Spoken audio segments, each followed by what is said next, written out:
غوث اعظم کا وہ مقام ہے۔ اور یہ جو اعلیٰ حضرت نے کہا نا کہ اونچے اونچوں کے سروں سے قدم آنا تیرا، اصل میں بتانا یہ ہے اعلیٰ حضرت کو کہ یہ جو اونچے اونچے ہیں، یہ بڑے بڑے مراتب والے ہیں، یہ اولیاء اللہ کی جو جماعت ہے کوئی چھوٹا نہیں، سب کے بڑے مرتبے ہیں، بڑا منفرد ان کا مقام ہوتا ہے، بڑا اللہ کا ان پر احسان ہوا کرتا ہے، مگر ان کو یہ جو فضل و کرامت اللہ کے دربار سے ملا، ان کو جو ولایت اللہ تبارک و تعالیٰ کی حاصل ہوئی، وہ بھی سرکار غوث اعظم کے قدموں سے ملی، اس لیے کہ غوث اعظم ہیں، اور کوئی ولی اس وقت تک ولایت کے مرتبے پر فائز نہیں ہو سکتا جب تک کہ وہ بارگاہ غوثیت میں اپنا سر تسلیم خم نہ کر لے۔ تو اسی لیے اعلیٰ حضرت نے اسی بات کو، آپ کے مقام تکوین کو، مقام غوثیت کو بتانا چاہا اور عرض کیا بارگاہ غوثیت میں کہ اے غوث اعظم، اونچے اونچوں کے سروں سے قدم آنا تیرا۔ پہلے قدم کی بات کی اور پھر اب آپ سر کی طرف جاتے ہیں۔ آپ کا قدم وہ قدم ہے کہ وہ قدم اولیاء اللہ کی گردنوں پر ہے۔ جب اللہ نے اپنے اس محبوب کو، اپنے اس برگزیدہ بندے کو، غوث الاعظم سیدنا عبد القادر جیلانی کو مقام غوثیت اور مقام تکوین سے سرفراز کیا، تو بارگاہ الہی سے یہ حکم ہوا تھا کہ اے غوث اعظم، اے عبد القادر، اب آپ اعلان کر دیں قدمی ہذہ علی رکبۃ کل ولی اللہ۔ جب آپ ولایت کے سرتاج بنائے گئے، سلطان ولایت جب آپ کو بنایا گیا، تو اعلیٰ حضرت نے آگے جو عرض کیا، آپ عرض کرتے ہیں سر بھلا کیا کوئی جانے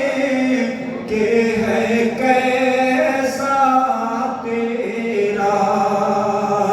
سر بھلا کیا کوئی جانے کہ ہے کیسا تیرا، اولیاء ملتے ہیں آنکھیں، وہ ہے تلوہ تیرا، اولیاء ملتے ہیں آنکھیں، وہ ہے تلوہ تیرا۔ جب سرکار غوث اعظم رضی اللہ تعالیٰ مقام غوثیت پر سرفراز ہوئے، حضرت سیدنا علی الہیاتی رضی اللہ تعالیٰ آپ بیان کرتے ہیں کہ اس محفل کے اندر میں خود موجود تھا، اور 300 سے زائد وقت کے بڑے بڑے اجلہ اولیاء کرام اس محفل کے اندر موجود تھے۔ جب اللہ کی طرف سے آپ کو اس مقام اعلیٰ سے سرفراز کیا گیا، جب آپ نے اعلان فرمایا 300 سے زائد 313 سے زائد وہ اولیاء اللہ جو اس محفل کا حصہ تھے بغداد شریف کے اندر، تو ان سب نے جب سرکار غوث اعظم نے اعلان کیا قدمی ہذہ علی رکبۃ کل ولی اللہ، تو تمام حاضرین اولیاء اللہ نے اپنی گردنوں کو جھکا لیا، اپنی گردنوں کو جھکایا، اور اسی اثنا میں حضرت ہند الولی عطا رسول حضرت خواجہ معین الدین حسن چشتی سنجری اجمیری رحمت اللہ تعالیٰ علیہ، جو سلطان الہند ہیں، غریب نواز ہیں، عطا رسول ہیں، نائب النبی فی الہند ہیں، آپ خراسان کے اندر موجود تھے۔ خراسان کی پہاڑیوں میں آپ چلہ کر رہے تھے، ادھر بغداد سے غوث اعظم رضی اللہ تعالیٰ عنہ نے اعلان کیا قدمی ہذہ علی رکبۃ کل ولی اللہ، سینکڑوں میل دور حضرت غریب نواز رضی اللہ تعالیٰ عنہ موجود ہیں، چلے کے اندر ہیں، آپ کی آواز کو وہاں سنا اور وہاں سے عرض کیا ہے غوث اعظم، آپ کا یہ قدم صرف میری گردن پر ہی نہیں بلکہ میرے سر پر بھی ہے اور میری آنکھوں پر بھی ہے۔ یہ مقام ہے سرکار غوث اعظم کا کہ جہاں غریب نواز جیسے اجلہ اولیاء اللہ اپنی گردنوں کو، اپنے سروں کو جھکا کر کے رہتے ہیں، تو ہم اور آپ کیا ہو سکتے ہیں؟ اعلیٰ حضرت عرض کرتے ہیں کہ کیا دبے جس پہ حمایت کا ہو پنجہ تیرا، کیا دبے جس پہ حمایت کا ہو پنجہ تیرا، اور شیر کو خطر میں لاتا نہیں کتا تیرا، شیر کو خطر میں لاتا نہیں کتا۔ ایسے ہی اعلیٰ حضرت نے اپنی طرف سے یہ بات نہیں بولی کہ جو غوث کے در کا کتا ہے وہ شیروں پر بھی بھاری پڑ جاتا ہے۔ اس کی مثال موجود ہے، حضرت شیخ احمد جام رحمۃ اللہ علیہ اولیاء اللہ میں ایک عظیم مقام کے حامل ہیں، اور ایسا مقام ہے حضرت شیخ احمد جام کا کہ عام سواری پر سفر نہیں کرتے تھے، شیر پر سفر کیا کرتے تھے، شیر پر سفر کیا کرتے تھے، اور ان کا یہ دستور تھا، ان کا یہ طریقہ تھا کہ وہ جہاں بھی جاتے شیر پر سفر کرتے ہوئے جاتے، اور جس خانقاہ میں ٹھہرتے تو اس خانقاہ کا جو بھی سجادہ نشین ہوتا، جو بھی پیر ہوتا، تو اس سے وہ اپنے شیر کی خوراک کے لیے گائے طلب کیا کرتے تھے کہ اب میں یہاں رکوں گا اور میرے شیر کے لیے اس کی خوراک کا گائے کا انتظام آپ نے کرنا ہے۔ تو حضرت شیخ احمد جام پہنچ گئے بغداد شریف، سرکار غوث اعظم کی بارگاہ ہے۔ ابھی ان کو بھی شاید اتنا پتہ نہیں تھا کہ یہ کسی عام ولی کی بارگاہ نہیں بلکہ ولیوں کے سلطان کی بارگاہ ہے، یہ سلطان الاولیاء کی بارگاہ ہے۔ جب حضرت شیخ احمد جام پہنچے، بغداد آئے، حسب عادت آپ نے خادم خانقاہ سے کہا کہ جائیں اور میرے اس شیر کے لیے گائے کا انتظام کریں۔ تو آپ کا جو خادم تھا خانقاہ کا، وہ سرکار غوث اعظم کی بارگاہ میں حاضر ہوا، عرض کیا کہ ایک شیخ صاحب آئے ہیں، پیر صاحب آئے ہیں، اور وہ شیر کے سواری کیا کرتے ہیں، ان کے پاس ان کے ساتھ ایک شیر ہے، اور وہ چاہتے ہیں کہ ان کے شیر کے لیے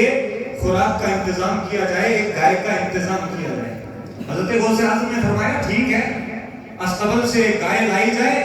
اور اس کے شیر کو کھلا دی جائے، شیخ صاحب کے حوالے کر دی جائے، مگر اسی خانقاہ کے باہر ایک کتا بیٹھا رہتا تھا، جو کچھ بچا کھچا کھانا ہوتا تھا بارگاہ غوثیت کا، فضلات ہوا کرتے تھے، وہ کتا ان فضلات پر گزارا کرتا تھا۔ ادھر سے خادم خانقاہ سے گائے لے کر نکلا کہ شیخ احمد جام کی گائے کی خوراک پیش کی جائے، ادھر سے اس کتے کو دیکھ کر یہ گوارا نہ ہوا، وہ کتا لپکا اس شیر پر اور اس شیر کو پھاڑ دیا۔ تو اعلیٰ حضرت نے اسی واقعے کو سامنے رکھا اور عرض کیا بارگاہ غوثیت میں کہ کیا دبے جس پہ حمایت کا ہو پنجہ تیرا، شیر کو خطر میں لاتا نہیں کتا تیرا۔ اب حضرت آپ کے نسب کو بیان کرتے ہیں، اور سرکار غوث اعظم کے نسب کو میں یوں ہی بیان کرتا ہوں، پھر وہ شعر آپ کے حوالے کروں گا جس انداز میں اعلیٰ حضرت نے پیش کیا۔ حضرت غوث اعظم جن کو ہم 11ویں والا پیر کہتے ہیں، اور انہی کے نام سے دنیا بھر میں جہاں جہاں بھی جس سلسلے کے لوگ ہیں، وہ سلسلہ کوئی سا بھی رکھتے ہوں، کوئی سہروردی ہو،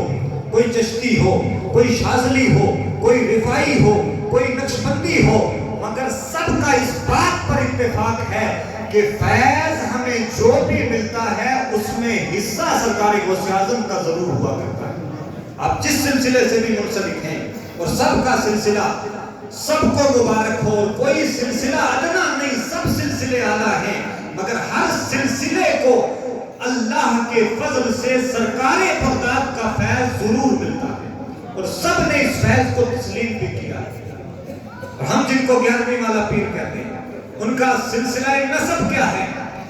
حضرت امام حسن کے 11ویں بیٹے کا نام شیخ عبد القادر جیلانی ہے۔ حضور کے نواسے حضرت سیدنا امام حسن آپ سب جانتے ہیں، سیدہ فاطمہ کے بیٹے حضرت امام حسن آپ جانتے ہیں، مولا علی کے بیٹے حضرت امام حسن آپ جانتے ہیں۔ امام حسن کے 11ویں بیٹے کا نام شیخ سید عبد القادر جیلانی ہے، اور سرکار بغداد ماں کی طرف سے سیدنا امام حسین کے بیٹے ہیں، باپ کی طرف سے امام حسن کے 11ویں بیٹے ہیں۔ تو اعلیٰ حضرت نے جب نسب پیش کیا تو عرض کرتے ہیں بارگاہ غوثیت میں، تو حسینی حسنی کیوں نہ محی الدین ہو،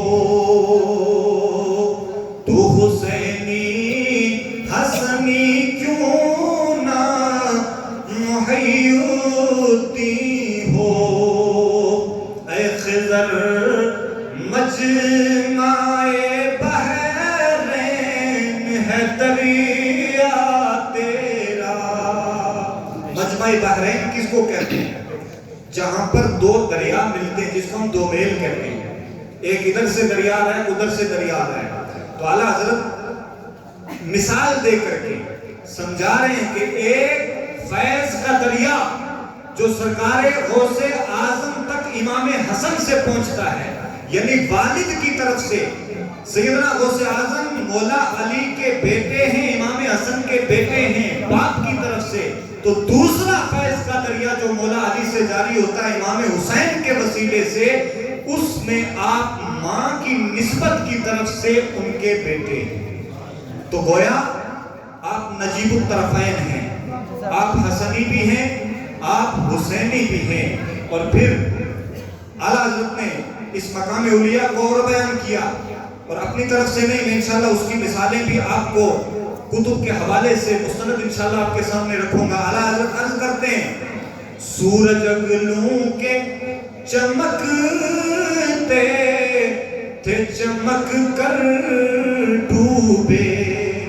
یعنی بہت سارے اولیاء کرام، اعلیٰ حضرت فرماتے ہیں کہ بہت سارے اولیاء کرام آئے، مگر ایک خاص وقت تھا ان کا، ایک خاص علاقہ تھا ان کا، ان کی ڈیوٹی اتنی تھی، ان کو خاص منصب دیا گیا تھا کہ آپ نے فلاں علاقے میں رہنا ہے، اتنے عرصے تک، 100 سال تک، 200 سال تک، 400 سال تک آپ کا چرچا رہے گا، اپنے دین کی خدمت کرنی ہے۔ ایک وقت مقرر تھا، مگر جب غوث اعظم کو اللہ نے مقام غوثیت عطا فرمایا، تو جب حضرت غوث اعظم کا، ان کی ولایت کا، ان کی غوثیت کا سورج طلوع ہوتا ہے، اعلیٰ حضرت فرماتے ہیں طلوع تو ہوا تھا، اب غروب نہیں ہوگا، اب غروب نہیں ہوگا۔ کب تک؟ جب تک حضرت امام مہدی نہیں آ جاتے، اور آپ کو جب پتا ہے کہ امام مہدی قرب قیامت میں آئیں گے، یعنی حضرت امام حسن عسکری رضی اللہ تعالیٰ، یہ حضرت امام حسین ہی کے بیٹوں میں سے ہیں، جن کو ہم ائمہ اہل بیت اطہار کہتے ہیں۔ امام حسین کے بیٹے حضرت امام زین العابدین، ان کے بیٹے حضرت امام محمد باقر، ان کے بیٹے حضرت امام جعفر صادق، اسی طرح بھی ترتیب حضرت موسیٰ کاظم، حضرت امام علی رضا، حضرت امام محمد تقی، حضرت امام علی النقی، حضرت امام حسن عسکری۔ یہ حضرت امام حسن عسکری ہیں کہ جو 11ویں امام ہیں، ادھر سے امام حسن کے آپ 11ویں بیٹے ہیں، ادھر سے 11ویں امام کے سجادہ نشین کا نام عبد القادر جیلانی ہے۔ 11ویں امام کے سجادہ نشین کا نام غوث اعظم ہے، اسی لیے ہم ان کو 11ویں والا کہتے ہیں۔ پھر آپ کو اللہ نے وصال بھی 11 ربیع الثانی کو بخشا، کہ وصال کی جو تاریخ تھی اسی مہینے کی 11 تاریخ تھی، تو ایک نسبت سے نہیں بلکہ کئی ایک نسبتوں سے آپ کو 11ویں کی نسبت حاصل ہے۔ تو اعلیٰ حضرت فرماتے ہیں کہ غوث اعظم آپ کا جو سورج ولایت طلوع ہوا، وہ سورج ولایت طلوع تو ہوا تھا، ڈوبے گا نہیں، اور یہ ہمیشہ اسی طرح اس جہان کو فیض سے سیراب کرتا رہے گا، لوگ اس سے فیضیاب ہوتے رہیں گے۔ اور حضرت جنید بغدادی رضی اللہ تعالیٰ آپ کے مرشدوں میں آپ کا نام ہے. حضرت امام حسن بصری کو کون نہیں جانتا؟ حضرت مولا کائنات کے براہ راست خلیفہ ہیں اور وہ بھی آپ کے مرشدوں میں آتے ہیں. انہوں نے بھی 300-400 سال پہلے، ابھی غوث اعظم اس دنیا میں نہیں آئے تھے، پہلے ہی آپ کے تعلق سے خبریں دے دی کہ بغداد میں، جیلان میں ایک ایسا اولاد رسول کا، ایک ایسا سرچشمہ پھوٹے گا فاطمہ الزہرا کی اولاد سے، امام حسن و حسین کی اولاد سے، کہ جس کا نام عبد القادر ہوگا، اور وہ عبد القادر پوری دنیا میں سکہ ولایت اپنا چلائے گا اور پوری دنیا کو وہ فیضیاب کرے گا. تو اعلیٰ حضرت نے بھی اسی طرف اشارہ کیا کہ سورج گلوں کے چمکتے تھے چمک کر ڈوبے،